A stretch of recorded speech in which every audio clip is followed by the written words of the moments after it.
Buenas tardes, queridos contertulios, bienvenidos a una nueva edición de este Sillón Bíblico. Mi nombre es Abel de la Costa y vamos a hablar de las lecturas litúrgicas del domingo 32 del tiempo ordinario en el ciclo C.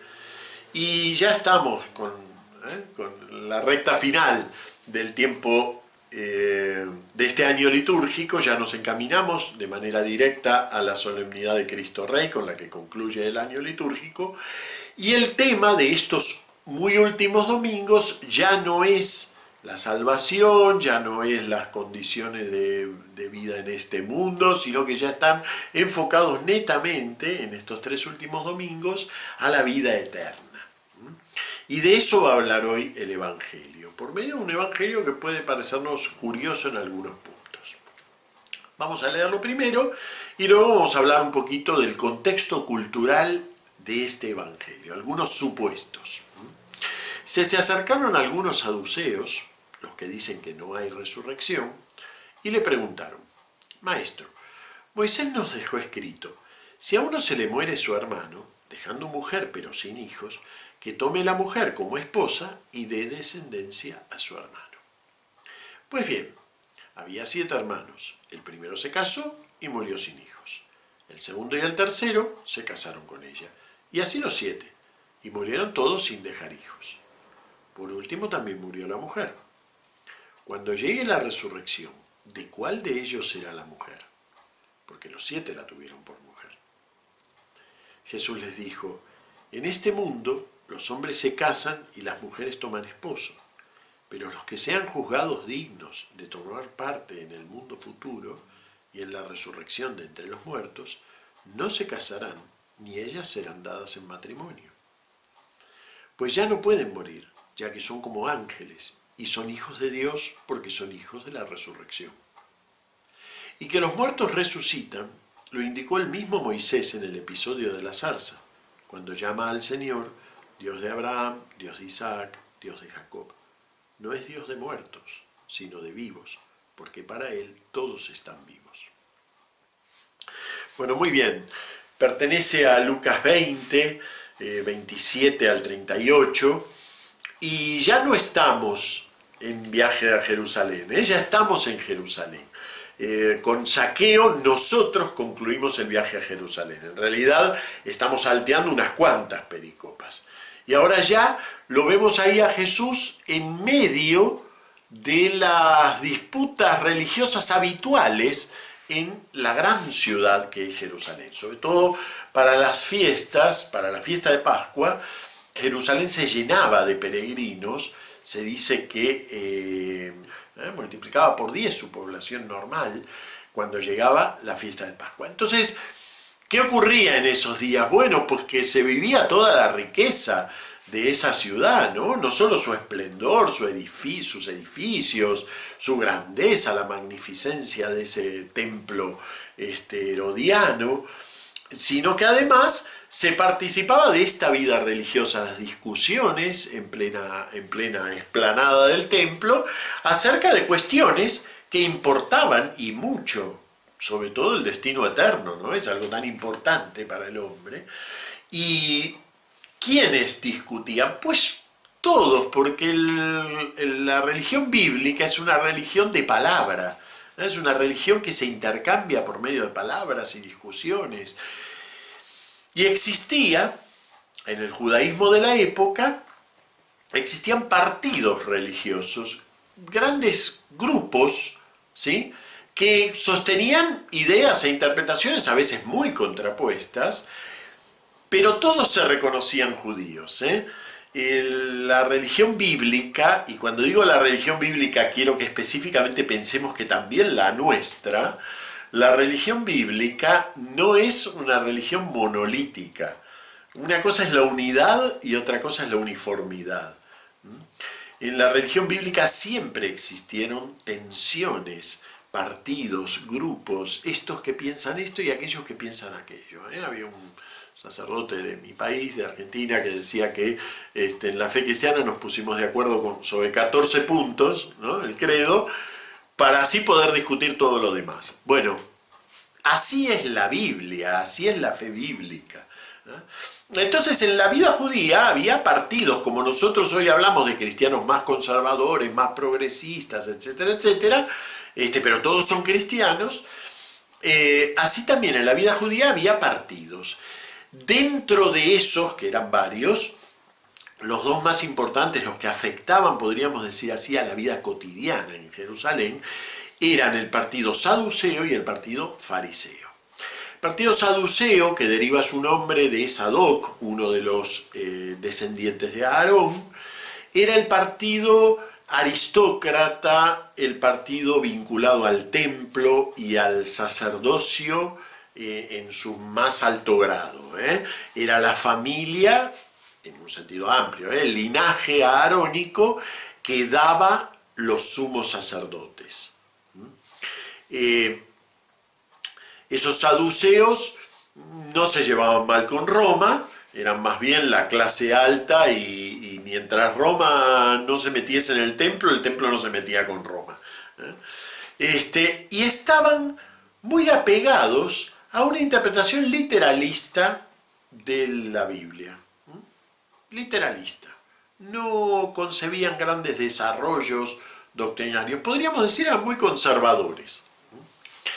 El partido fariseo, en cambio, era un partido más bien laical.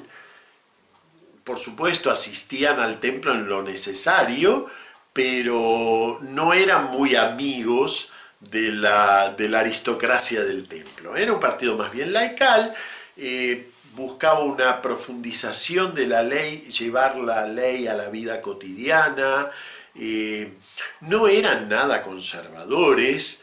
Es una imagen que nosotros tenemos un poco desfigurada de lo que es un fariseo. No eran apegados a la letra ni conservadores, al contrario, en realidad ellos creían en la doble fuente de la fe. La fuente escrita, la ley de Moisés, y la fuente oral, la ley no escrita, pero que también provenía de Moisés. Esa doble fuente nos pasa directamente a nosotros, a nuestra teología sobre la Biblia, ¿no? Que consideramos que la Biblia sola no sirve, es decir, es Biblia y tradición. Bueno, eso es una idea teológica farisea. El fariseísmo fue muy vital. Nosotros, porque tenemos una imagen caricaturesca a partir de esta expresión que hay en los evangelios que dice: "Ay de vosotros fariseos hipócritas". Pero no quiere decir que Jesús creyera que todos los fariseos eran hipócritas. De hecho, la teología de Jesús es muy farisea, es mucho más cercano al fariseísmo que al saduceísmo, muchísimo más. Bueno, fariseos y saduceos estaban siempre en rifirrafe, porque, claro, los saduceos apegados a la letra, por ejemplo, en este tema tan importante como es la vida futura, los saduceos no aceptaban ese desarrollo doctrinario de la resurrección ni de la inmortalidad. Ustedes me dirán, pero eso es algo fundamental para la Biblia. No, no. De los 46 libros que tiene el Antiguo Testamento, si ustedes recorren los 39 libros hebreos, pues hay 7 que tienen original griego. Pero los 39 libros que tienen original hebreo, no figura la creencia en la inmortalidad. Ni por asomo. Nos podemos enganchar, como hacemos nosotros cuando hablamos de la inmortalidad, leemos un capítulo de Ezequiel, los huesos secos, pero es una metáfora sobre la resurrección del pueblo después del exilio, pero no habla de resurrección en el sentido en que nosotros lo entendemos, de vida real después de la muerte. En toda la Biblia hebrea no vamos a encontrar creencia en la inmortalidad. Al contrario, en realidad, en la Biblia hebrea, la creencia es que la trascendencia del hombre consiste en tener hijos, consiste en el linaje familiar. Por eso le dan tanta importancia a las genealogías, porque la trascendencia del hombre está en que tiene hijos, y esos hijos tienen otros hijos, y así hasta el fin del mundo. De hecho, la promesa a Abraham no es te voy a dar una vida eterna, sino te voy a dar una descendencia como las estrellas del cielo. Es decir, una incontable descendencia que asegura la trascendencia del hombre. En la mentalidad bíblica, La mentalidad bíblica es, nosotros lo llamaríamos filosóficamente monista, es decir, no considera que haya un doble principio en la vida del hombre, ¿no? Cuerpo y alma. Entonces, cuando muere el cuerpo, muere todo. Esa es la creencia tradicional en la Biblia. Esos son los 39 libros hebreos. Cuando muere el cuerpo, muere todo. En el reino de los muertos nadie te alaba. Lo dice así directamente el Salmo. Entre los muertos nadie te alaba. Bien. Entonces, ¿qué pasa? Los saduceos, ¿por qué no creen en la resurrección? Porque ellos son literalistas, están apegados a lo que la Biblia dice. Y la Biblia dice que no hay. No solo no dice que hay, es que dice que no hay. Directamente. Entre los muertos nadie te alaba. Entonces, ¿de dónde sale la creencia en la resurrección o en la inmortalidad?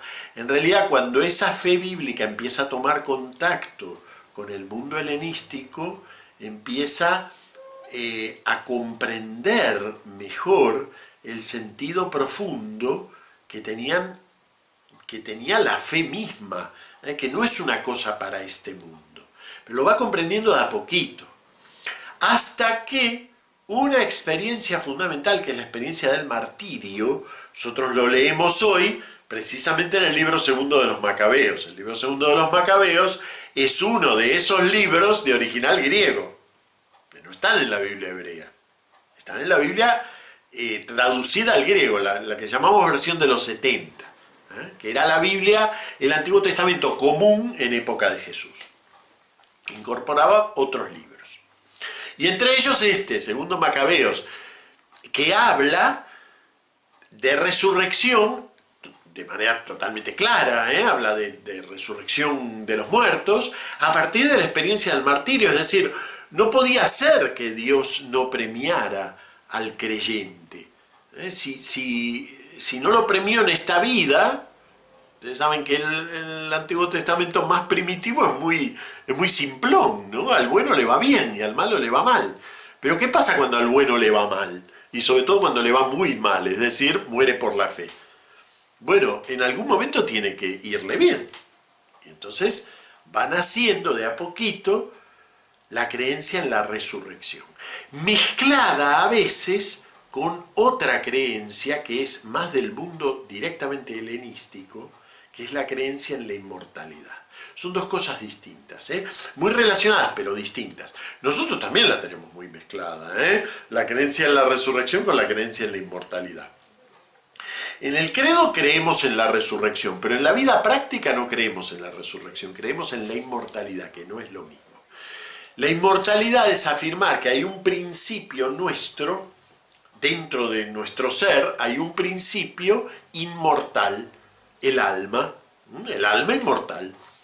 Entonces, cuando nos morimos, el cuerpo va a la tierra, bueno, ahora va a un frasco, pero bueno, va a la tierra y nosotros nos vamos al cielo. Y ya está, se acabó. Para muchos cristianos ahí se acabó todo.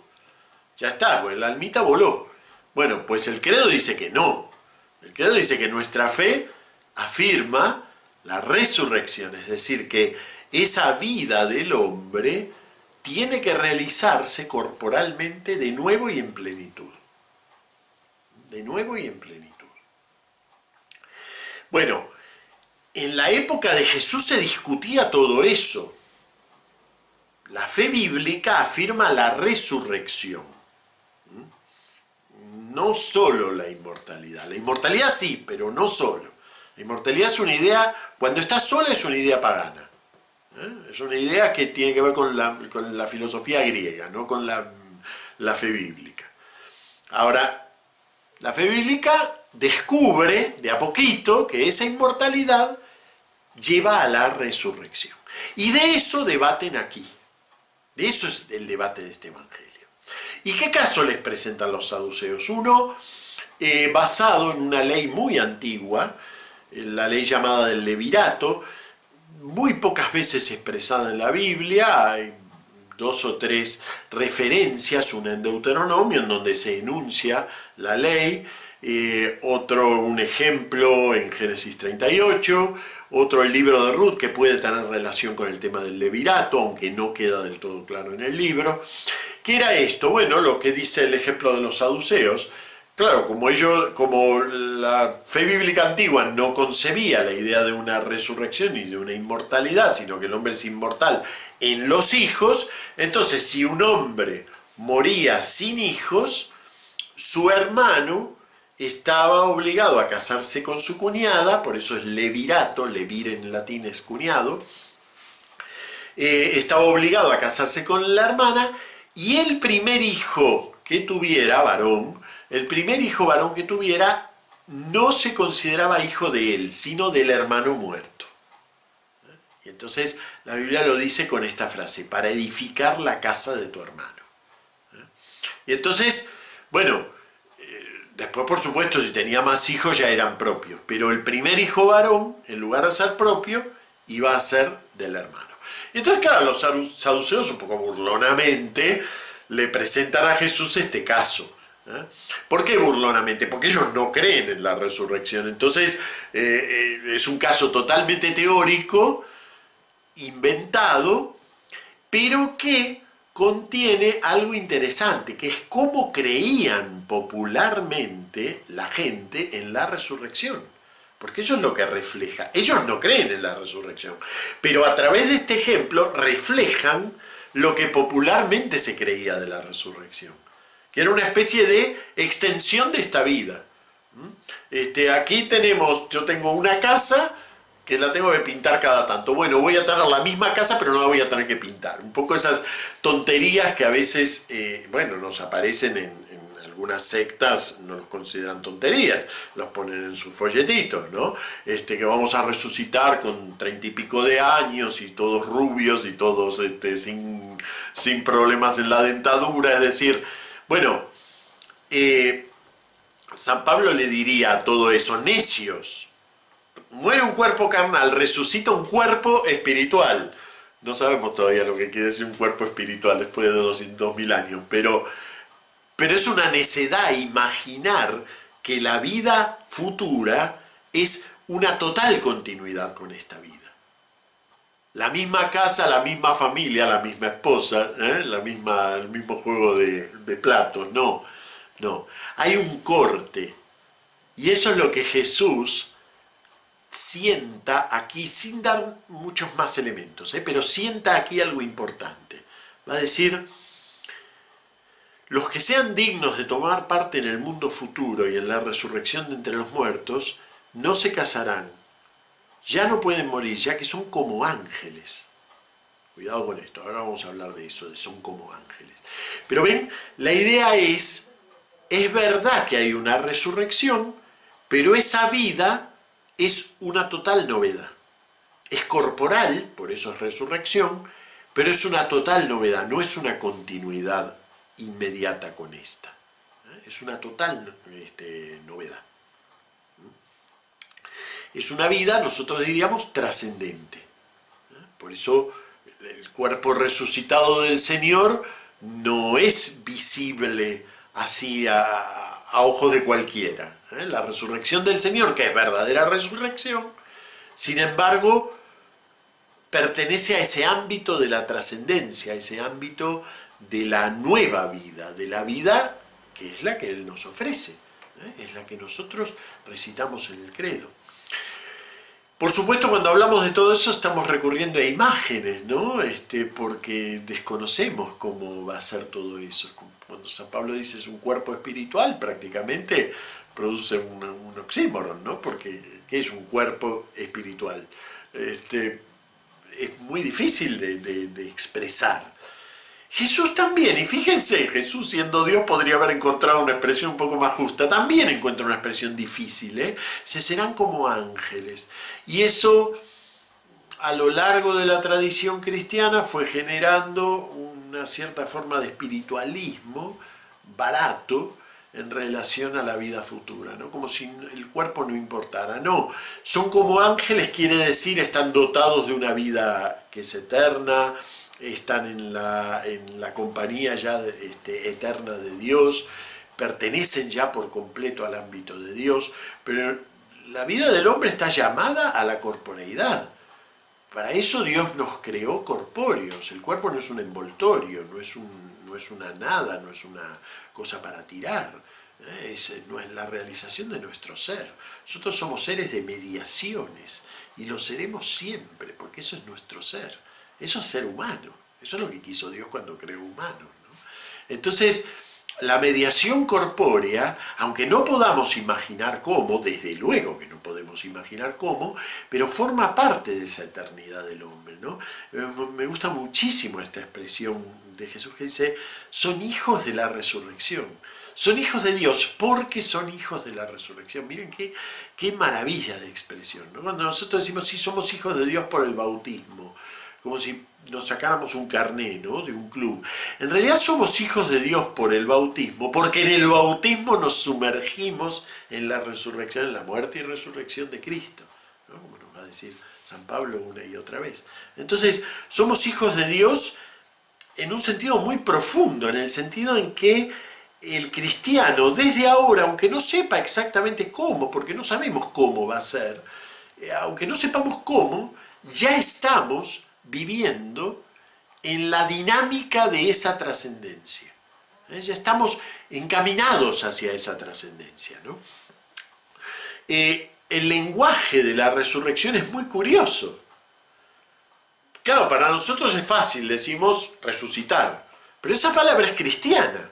No existe una palabra para resucitar, porque no existe la fe en la resurrección en este sentido. Entonces, ¿qué palabras se usan? El vocabulario de la resurrección en el Nuevo Testamento y en general en el mundo, digamos, del vocabulario griego, está ligado a levantarse, erguirse, ponerse de pie. Todos hemos escuchado hablar de la basílica, del templo de la Anástasis, el templo de la resurrección del Señor. Bueno, Anástasis en griego quiere decir ponerse de pie. Despertarse. Fíjense qué linda imagen, ¿no? En esta vida estamos como en un sueño, la vida es sueño de Calderón, ¿no? Estamos como en un sueño. Entonces nos despertamos a la vida verdadera. Claro, bellísima la antífona del Salmo de hoy, que hay que entenderla en ese contexto, ¿no? Al despertarme saciaré de tu semblante. Y esa frase, que por supuesto el salmista no lo dijo por la resurrección, porque no creía en la resurrección, pero esa frase del Salmo, la tradición cristiana la entendió referida precisamente a la resurrección. Al despertar a la vida verdadera, me saciaré de tu semblante. Nosotros también nos hacemos fantasías respecto de la resurrección y de la vida eterna y de la inmortalidad, igual que le pasaba a la gente en la época de Jesús y contra la que van los saduceos, pero también el propio Jesús puntualizando sobre esas fantasías, ¿no? Hay que tener cuidado al hablar de la resurrección, hay que aparcarla y decir, no vamos a hablar de eso, no, porque ese es el centro de nuestra fe. Nosotros hablamos de una vida trascendente, de una vida para siempre. Pero hay que tener cierto cuidado de no confundir nuestra fe con las fantasías y las imágenes que inevitablemente, porque somos seres que pensamos con imágenes, ¿no?, que inevitablemente nos hacemos respecto de esa vida eterna. Y cuando llegamos al núcleo, al verdadero núcleo de nuestra fe, que no consiste en cómo nosotros lo imaginamos, sino en lo que nosotros profesamos, creemos en una vida eterna, en una vida nueva, en un hombre nuevo, hecho a imagen de Cristo. Cuando llegamos a ese núcleo, nos damos cuenta que la creencia en la resurrección siempre será una creencia escandalosa, ¿no? Como le dijeron a Pablo, sobre eso te oiremos hablar otro día. Y siempre será una creencia escandalosa porque es muy difícil trascender de nuestra experiencia chiquitita, pequeña, hecha para unos pocos años, y darnos cuenta que en realidad si Dios nos creó en el circuito, en el círculo de su amor, no puede menos que ofrecernos su propia vida, ¿no? Y esa vida es, como lo dice el propio Jesús, Dios no es un Dios de muertos, para Él todos están vivos. Bueno, muy bien, hasta la próxima semana y ya saben, likes, comentarios, todo eso. Bueno, hasta la próxima semana.